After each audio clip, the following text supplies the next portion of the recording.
we hear the term worldliness a lot. Some people think it has to do with rules. Like if you go to the movies, you are a worldly Christian. Other people think it has more to do with your character. What is worldliness? All right. Again, if we can go to the example of the root and the shoot, or the foundation and the rest of the building, the mistake that people make is always to start with what they are seeing. When you begin there, the problem is that you then end up with rules.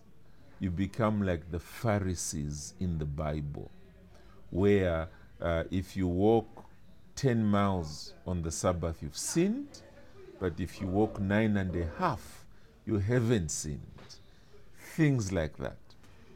Immediately you begin there, you are in serious problems, because then you start having to determine the length of a dress. You start having to determine, what movies you should watch and which ones you shouldn't watch, whether you can only watch the ones on TV but not at the cinema, theater, or whether it should only be on the internet but not on TV. You hear all these things. So worldliness has nothing to do with rules. My point is, don't start there. That's my point. Worldliness has to do with an attitude first and foremost.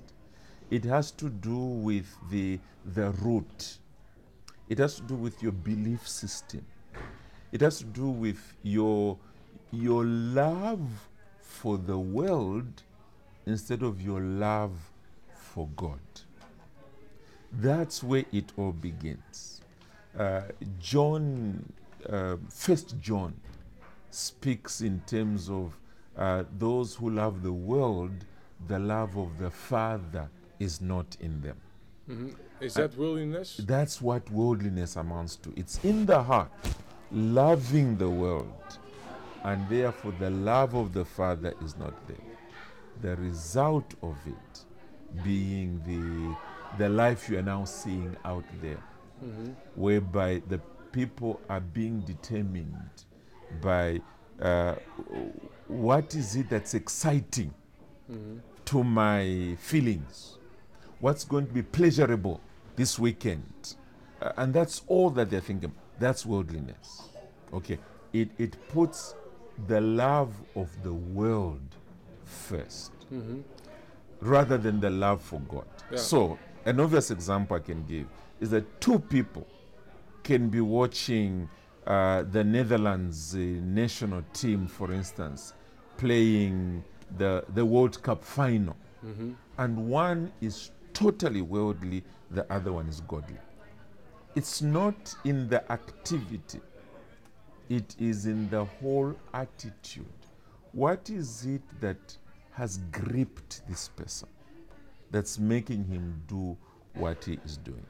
Now, yes, a lot of the activities and the amount of time we give them, the amount of money we spend on them, those kinds of things, looking backwards, betray the fact, or they reveal worldliness.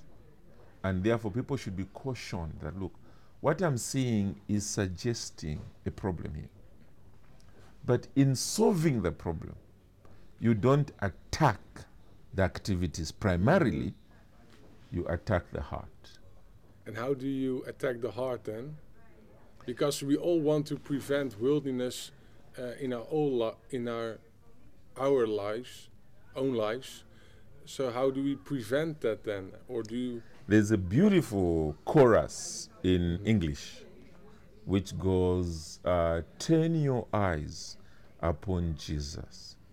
Look full in his wonderful face, and the things of this earth will grow strangely dim in the light of his glory and grace. That's the answer.